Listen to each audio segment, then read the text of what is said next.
Hello everyone, welcome back to Harsh and lucky charm channel.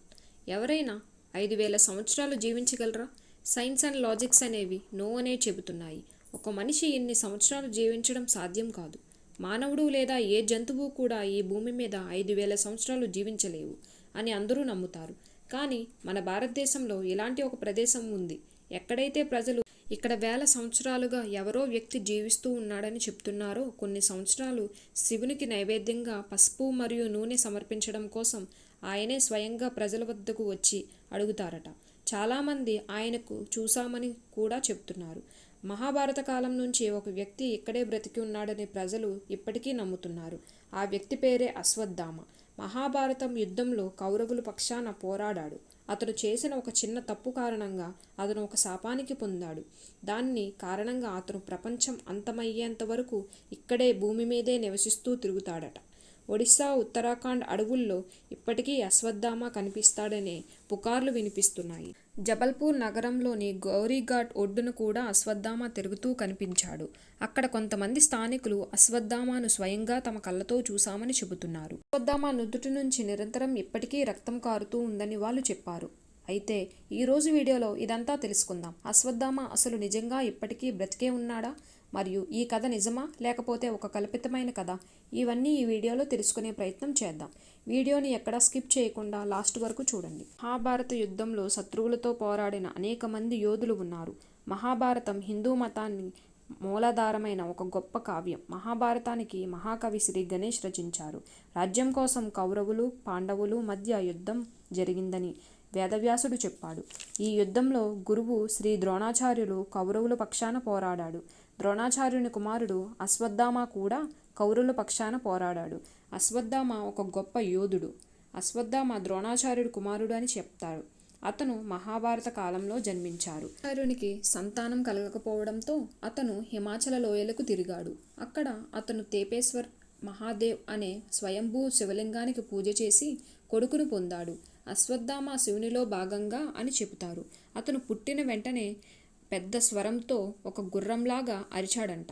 ఈ శబ్దం అన్ని దిశల్లో ప్రతిధ్వనించింది. ఈ ప్రత్యేక బిడ్డకు అశ్వత్థామ అని పేరు పెట్టినట్టు ప్రకటించారు. అశ్వత్థామ తలపై ఒక రత్నం ఉంటుంది. అది అతని పుట్టుక నుంచి అలాగే వచ్చిందని. అతని తల్లి పేరు కృపి.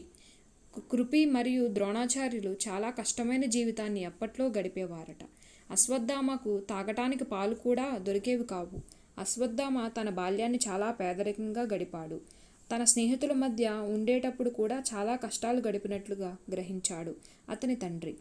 అశ్వత్థామ పరిస్థితిని చూసి తనకు తానే చాలా నిందించుకున్నాడు. అతను పరమైన దానం కోసం ఎన్నో గోశాలల చుట్టూ తిరిగేవాడు. కానీ దానానికి ఒక్క ఆవు కూడా కనిపించలేదు. చివరికి తన చిన్ననాటి స్నేహితుడి దగ్గరకు ఎందుకు వెళ్ళకూడదు అనుకున్నాడు. ఆయన ఇంకెవరో కాదు, ద్రుపద్ రాజు. కొడుకు అశ్వత్థామతో కలిసి రాజు ద్రుపదుని ఆస్థానానికి వెళ్ళాడు. కానీ అక్కడ రాజు ద్రుపదుడు కూడా అతన్ని ఆస్థానం నుంచి బయటకు నెట్టేశాడు. అతని పేదరికం తారాస్థాయికి చేరినప్పుడు ద్రోణాచార్యుడు హస్తినాపురానికి వెళ్ళాలని నిర్ణయించుకున్నాడు. అక్కడ కౌరవులకు, పాండవులకు బోధించాడు. పాండవులు కౌరవులతో పాటు అశ్వత్థామ కూడా ఎన్నో ఆయుధాలు ఇచ్చాడు, ఎన్నో శాస్త్రాలు నేర్పించాడు. ద్రోణాచార్యుడు పాండవుల, కౌరవులు ఇద్దరికీ గురువు. కానీ మహాభారత యుద్ధంలో ద్రోణాచార్యుడు కౌరవుల పక్షాన నిర్ణయించుకున్నాడు. తన తండ్రిలాగే అశ్వత్థామ కూడా పాండవులతో పోరాడాడు. అశ్వత్థామ కౌరవ సైన్యానికి నాయకత్వం వహించి అనేక మంది పాండవుల యోధులను చంపేశాడు. రాక్షస సైన్యం ఘటోత్కచుడి నాయకత్వంపై దండెత్తినప్పుడు కౌరవులందరూ పారిపోయారని చెప్పుకుంటారు. కానీ ఒక అశ్వత్థామ మాత్రమే ఒంటరిగా నిలబడి అంజన్ పర్వాన్ని చంపాడు. యుద్ధ సమయంలో అతనికి కౌరవుడు లేదా ఇంకా ఏ యోధుడు అవసరం కూడా లేదని, కేవలం ఒక్క అశ్వత్థామే అందరినీ చంపగలడని నమ్మగలిగారు. ద్రోణాచార్యుడు మరియు అశ్వత్థామ ఒకే సమయంలో పాండవుల సైన్యంపై చాలా భారాన్ని కలిగి ఉన్నారు. ఇది పాండవులకు చాలా కష్టంగా మారింది. అప్పుడు శ్రీకృష్ణుడు ఒక ఆలోచన చేశాడు. గురుదేవుణ్ణి బలవంతంగా ఎందుకు ఓడించకూడదు అని అనుకున్నాడు. అది కూడా మోసంతో కాదు. నిజానికి ద్రోణాచార్యుడిని చంపటానికి శ్రీకృష్ణుడు పాండవులను అశ్వత్థామకు తప్పుడు వార్తను ప్రచారం చేయమని కోరుతాడు. ధర్మరాజు యుధిష్ఠిరుడు పాండవు వంచన మద్దతు తీసుకోరని చెప్పాడు. అప్పుడు శ్రీకృష్ణుని ఆజ్ఞ మేరకు యుధిష్ఠిరుడు అశ్వత్థామ అనే ఏనుగును చంపాడు ఈ వార్త తెలియగానే అశ్వత్థామ తండ్రి అయిన ద్రోణాచార్యుడు తన కొడుకు అశ్వత్థామను చంపేశారేమో అని అనుకుంటాడు.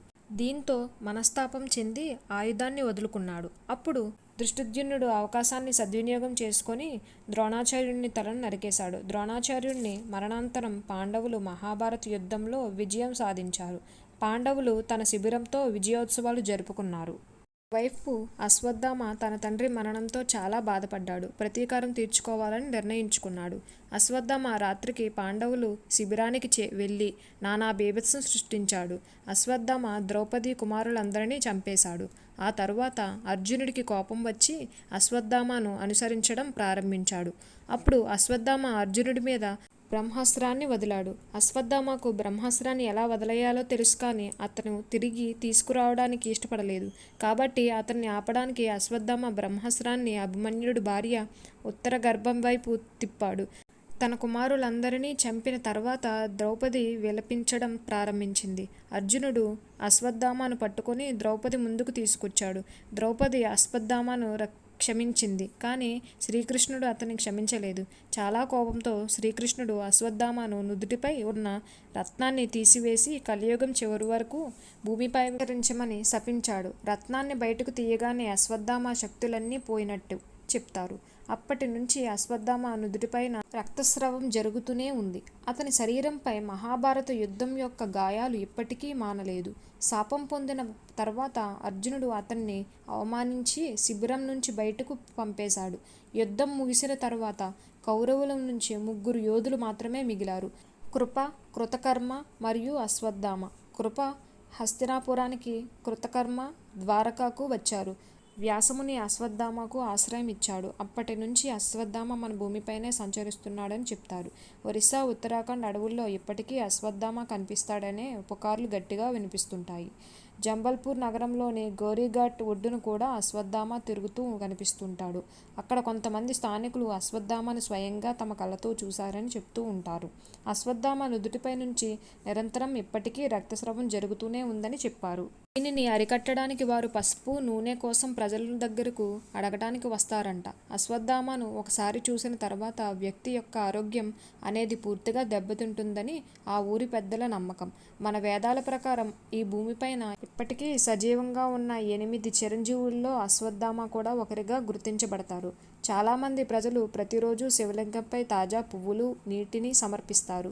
సూర్యాస్తమయం తర్వాత ఈ గోరీఘాట్లో ఎవరినీ ఉంచకూడదని అక్కడంతా లాక్ చేయబడతాయి. కోట మొత్తం మూసివేసి ఉంటుంది. ఎవరైనా అక్కడికి రాగలిగితే అది ఎవరికైనా దైవశక్తులు ఉన్నప్పుడు మాత్రమే సాధ్యమవుతుంది. ఇదండి వీడియో. ఈ వీడియో మొత్తం చూసాక మీ ఒపీనియన్ ఏంటి కమెంట్స్లో చెప్పండి. అసలు మీరేమనుకుంటున్నారు? అశ్వత్థామ ఎప్పటికీ బతికే ఉన్నాడా లేదా ఇదంతా ఒక కల్పిత కథ అంటారా? ఈ వీడియో నచ్చితే లైక్ చేయండి, షేర్ చేయండి, కమెంట్ చేయడం మర్చిపోద్దు. సబ్స్క్రైబ్.